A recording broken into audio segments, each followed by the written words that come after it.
Buenos dias. Só isso que eu vou falar em espanhol.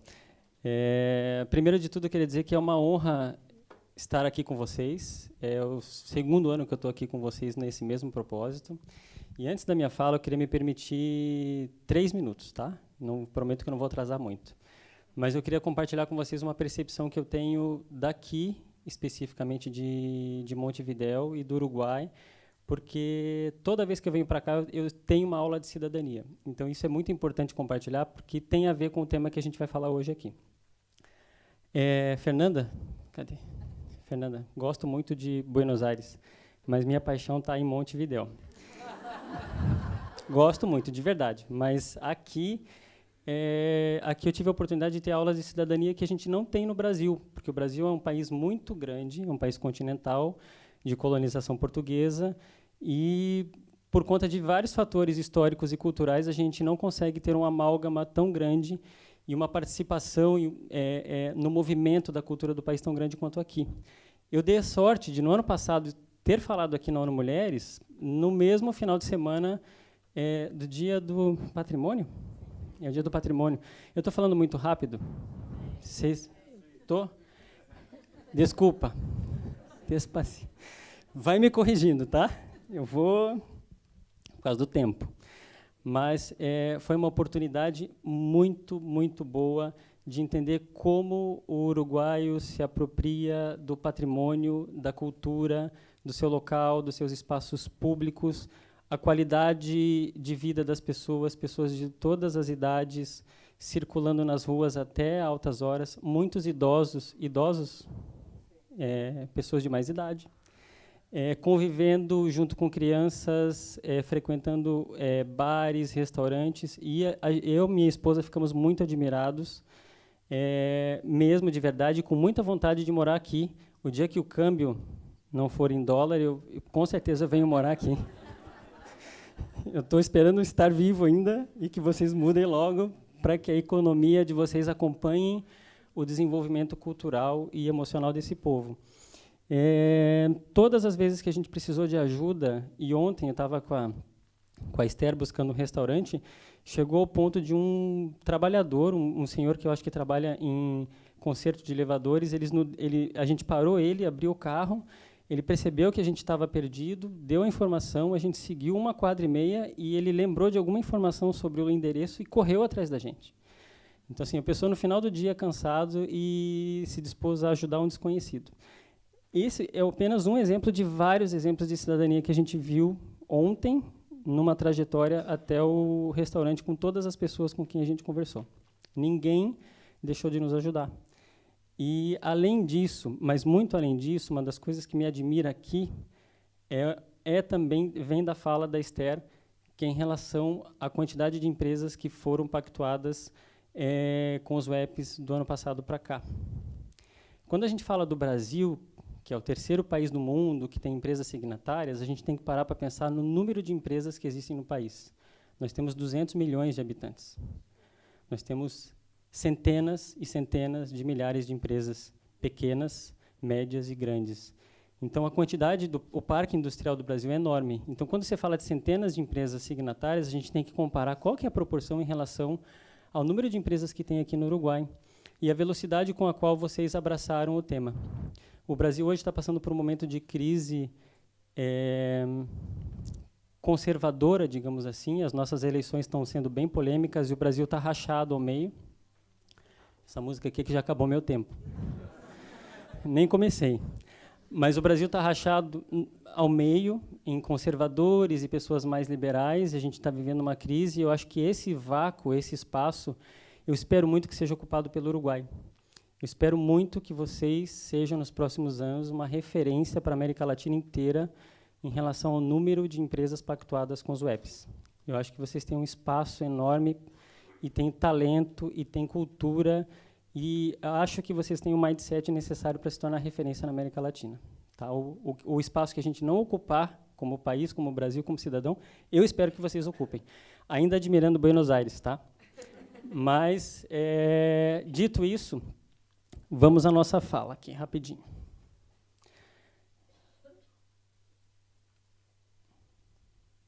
Tá certo? Desliguei aqui, o que eu fiz?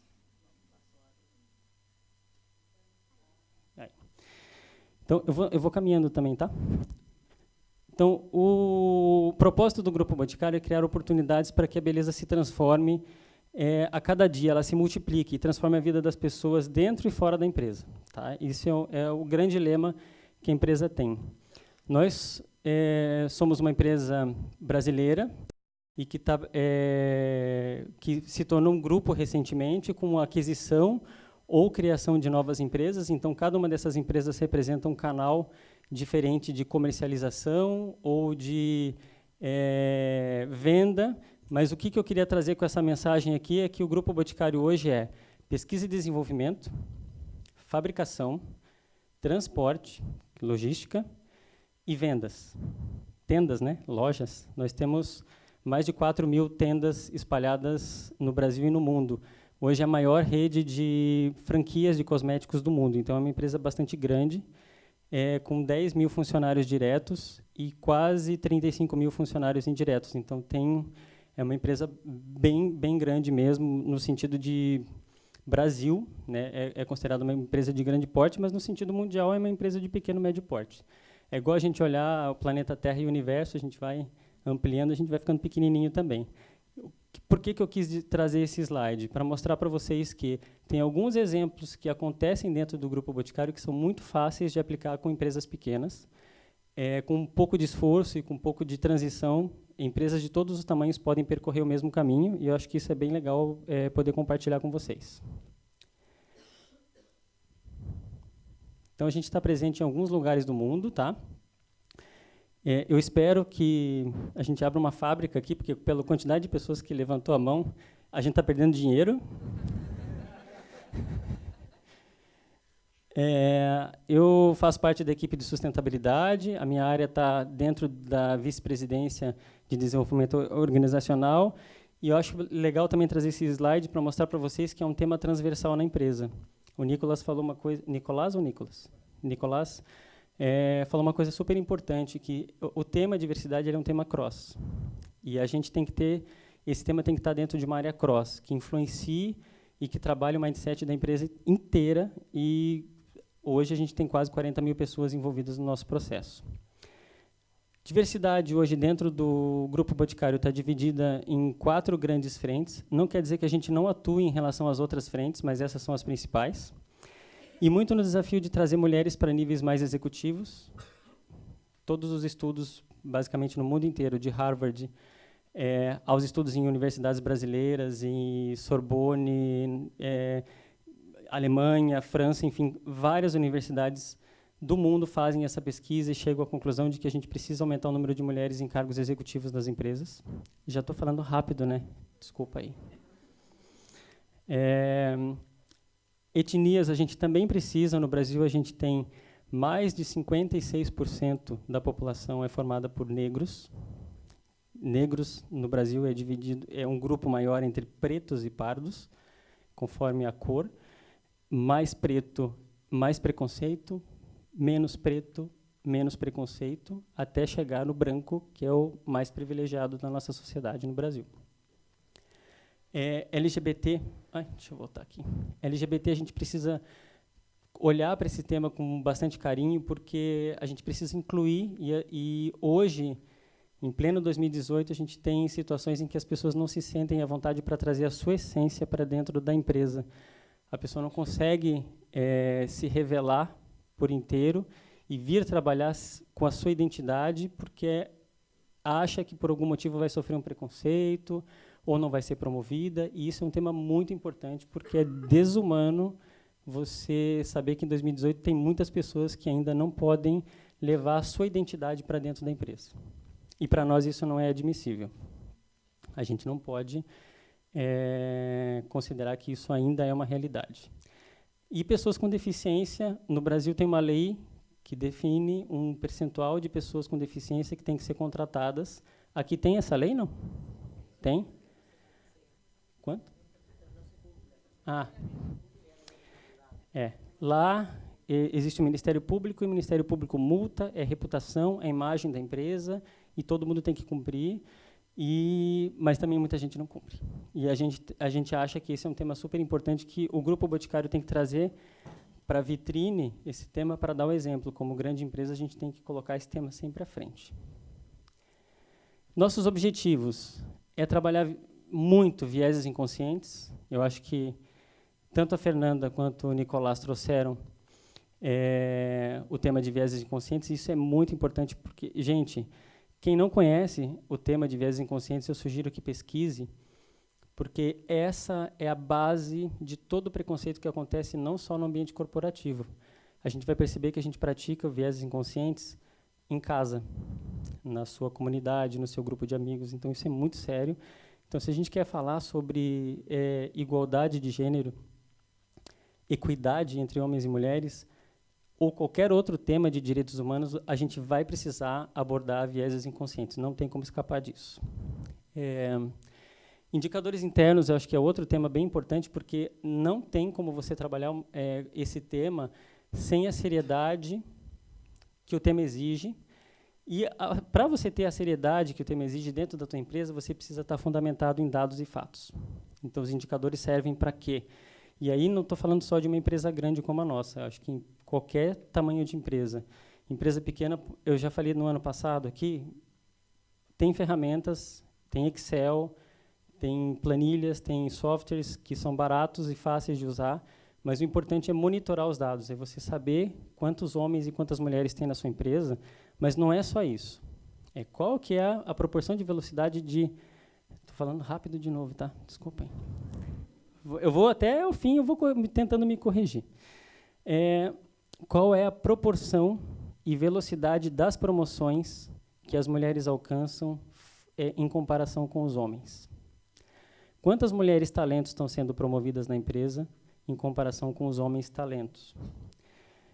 Qual é o nível e o percentual de desligamento de mulheres 12 meses, 6 meses, enfim, aí cada empresa vai ter o seu critério, depois que elas retornam de licença maternidade? A partir de indicadores como esses, isso é a base para você poder entrar num segundo patamar, que é investigar o motivo.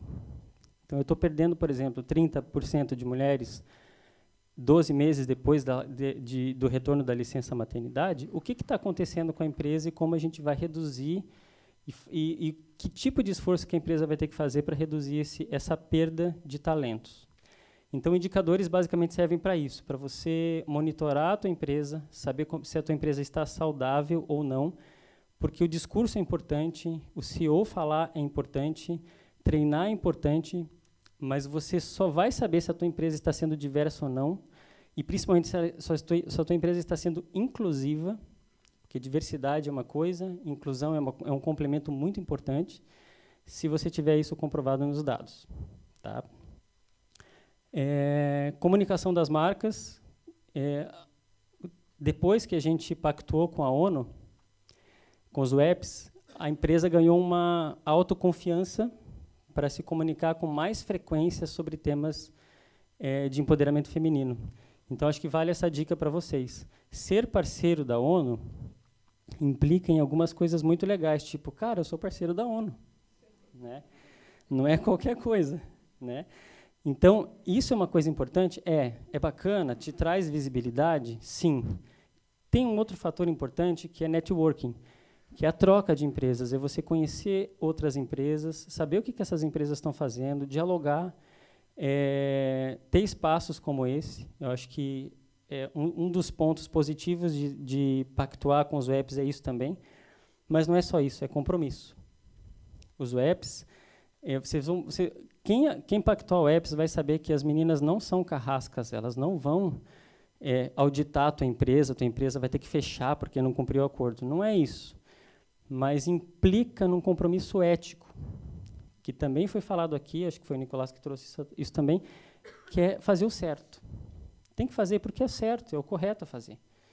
Então, assinar os WEPs significa que a tua empresa vai se colocar numa régua de exigência maior do que ela tem hoje. Tá claro essa terminologia? Vai se obrigar a sair da zona de conforto e vai se obrigar a tratar do tema de uma maneira mais profissional dentro da tua empresa. Esse é um dos grandes ganhos de pactuar de assinar esse compromisso, porque você coloca a tua empresa publicamente exposta diante do compromisso. Vai ficar muito feio se você não cumprir, ou pelo menos não tentar, certo? Então, depois que a gente pactou, a gente ganhou muita confiança na comunicação de marca. E uma das coisas que também gerou um efeito muito positivo, que foi pedido da equipe da ONU Mulheres do Brasil, foi assim: Grupo Boticário, o que vocês fazem em relação à cadeia de fornecedores? Está claro também? Cadeia de fornecedores, cadeia de valor. Oi? Provedores. Nossa cadeia de provedores tem 4.000 provedores. E o que vocês fazem para influenciar positivamente esses provedores? E a gente falou, a gente monitora internamente. Tem pontuação para contratar os fornecedores, tem uma série de quesitos de sustentabilidade e a gente incluiu diversidade. Mas é suficiente? Não. Então, pela ONU, a gente abriu as portas para uma plataforma chamada WeConnect, que é compra de empresas lideradas por mulheres. Porque uma empresa como a nossa, ela também reverbera na sua cadeia. Então, se eu tenho condições de investir o meu dinheiro comprando de empresas lideradas por mulheres, por que não? Tá? Então, esses são os 4 principais pilares. Tem uma série de outros, mas esses são os mais focais dentro da empresa hoje.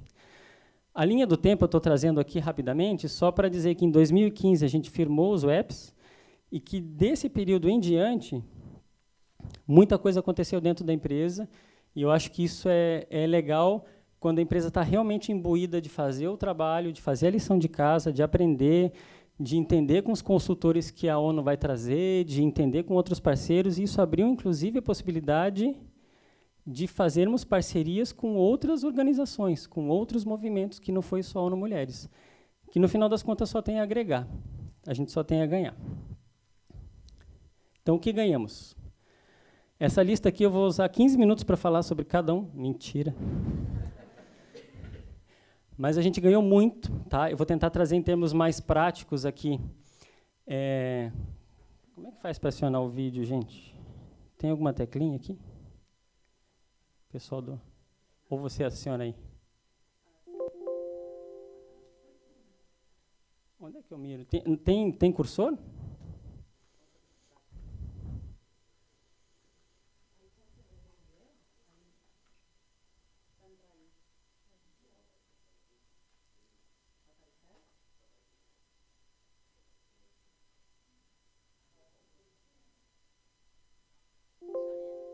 Sim, senhora.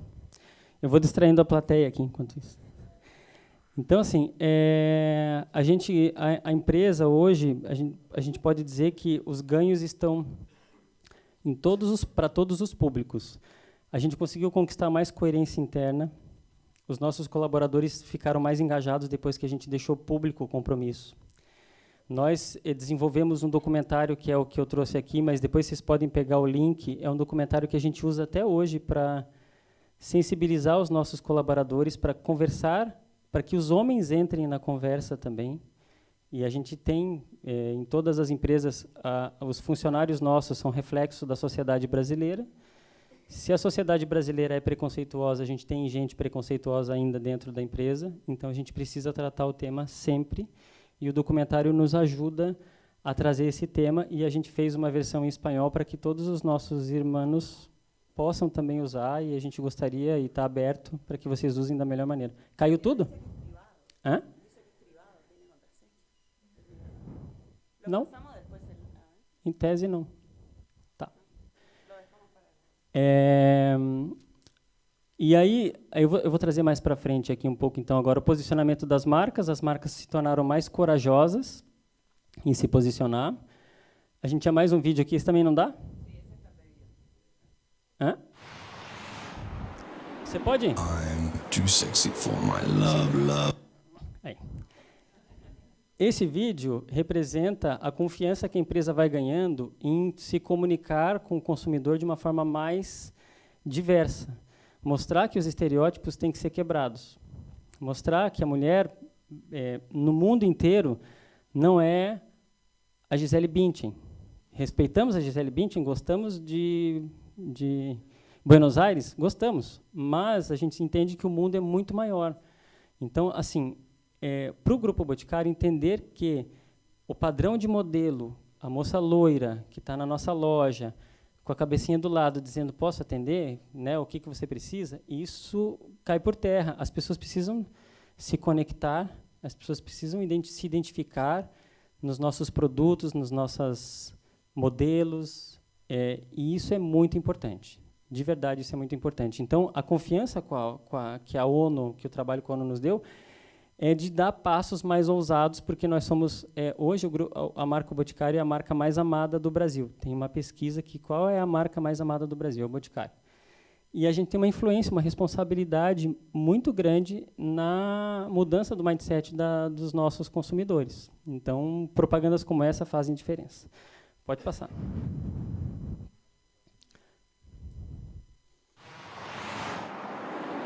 I'm too sexy for my love, love's going to leave.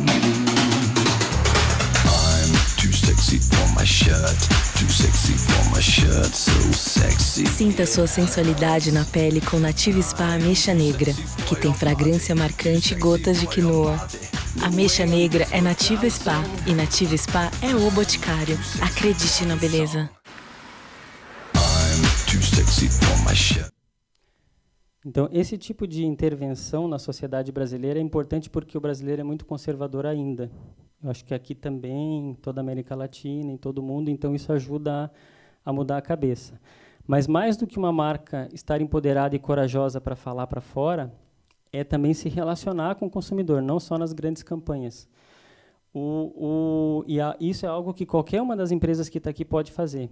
Você ganhar confiança e entrar nas redes sociais e se posicionar. Então, quando tem alguma situação muito grande no Brasil, assim, tipo uma denúncia, um homossexual foi agredido, virou notícia, ou é um dia de comemoração de uma determinada data do feminismo, as marcas se posicionam, a gente vai para as redes sociais e coloca a nossa opinião e apoia ou desapoia quando é o caso de racismo, de discriminação. Então, a marca se posiciona, e isso ajuda também a se conectar com os consumidores. Então, o que eu estou falando aqui? Negócio, isso é business. Isso também reverbera para a empresa.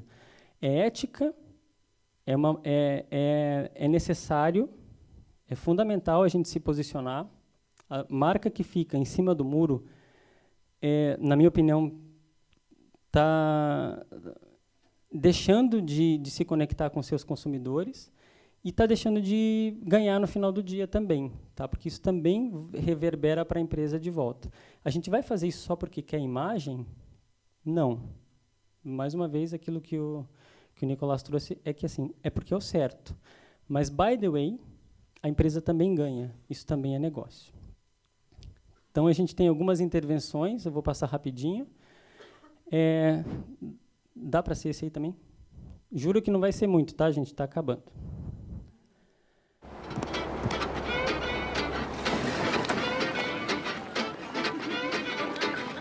Pode querer ter filho? Claro que pode. E pode não querer ter filho? Quem disse que não pode? Pode. Pode usar muita maquiagem? Pode. Pode não usar maquiagem nenhuma? Pode, ué. Pode ter tatuagem? Pode. Pode. Pode ser moderna sem tatuagem? Pode. Claro que pode. E pode... Pode. Ei, calma, gente. Não pode perguntar? Pode. Quem disse Berenice, a marca de maquiagem que já nasceu livre.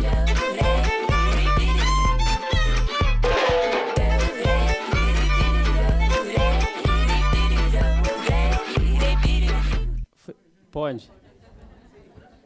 Poder pode, né?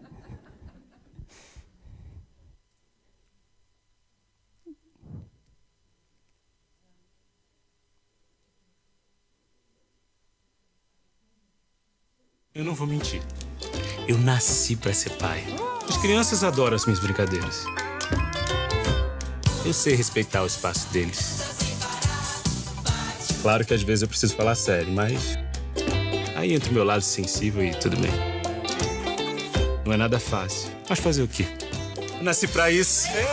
Às vezes, ser pai parece ser a coisa mais difícil do mundo. Mas olhe cada tentativa. Dia dos Pais merece presente. Presente é o Boticário. Então, essas peças de comunicação, por que eu trouxe isso? Quando você coloca isso para fora, você não só se conecta com o teu consumidor, mas você também traz orgulho para o teu funcionário.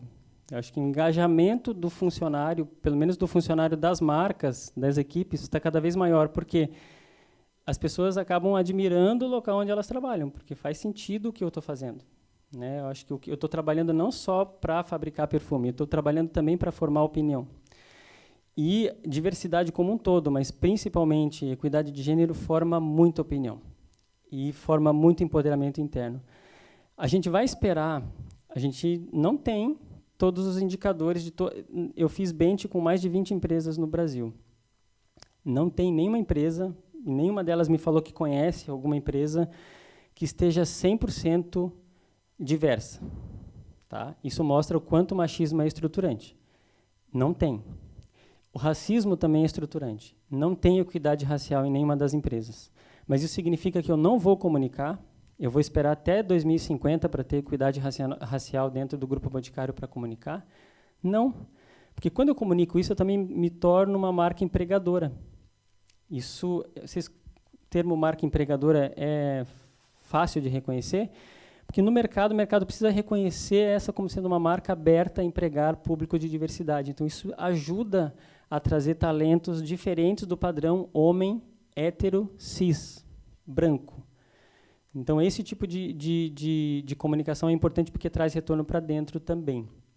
E a gente está aqui trabalhando um tema paternidade, que é o pai também corresponsável pelo acompanhamento cotidiano dos filhos, da rotina dos filhos. Isso é muito importante também. Aparentemente, não parece que é uma propaganda que tem a ver com o empoderamento feminino. A gente não fala isso publicamente, mas tem, que é o papel do pai no processo de acompanhamento dos filhos. Aqui é um filme. Bem, eu vou passar isso também, já está funcionando. Tá? Aqui eu vou explicar rapidinho, só para a gente não perder muito tempo. Pode passar. Você que tem que explicar, né? Essa aqui é uma das funcionárias da loja que estreou a campanha. E a gente quer cada vez mais ter os nossos funcionários e pessoas simples da comunidade protagonizando as nossas campanhas. Então, ela foi a garota propaganda. E teve várias que a gente usou, da Vida Direta, enfim. Quem é essa? Ai, meu Deus! Ai, meu Deus! Uau! Essa é uma loja lá no interior do Rio de Janeiro. Gente!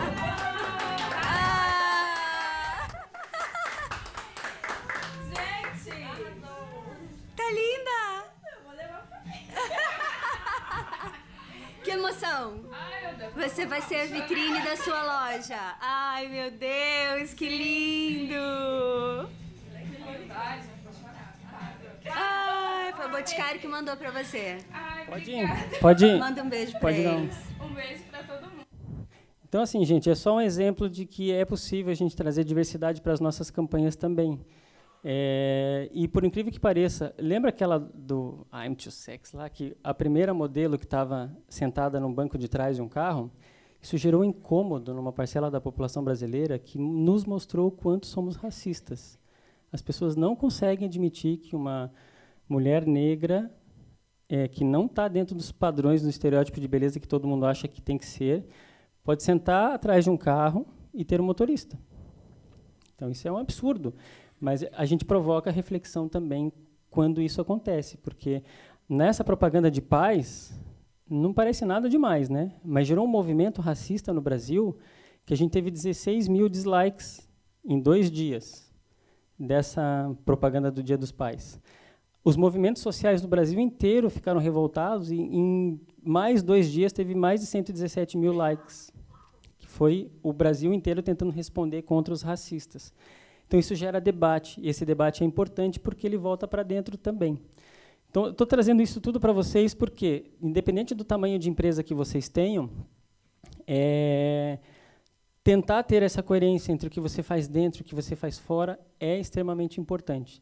Mas façam. O importante é fazer.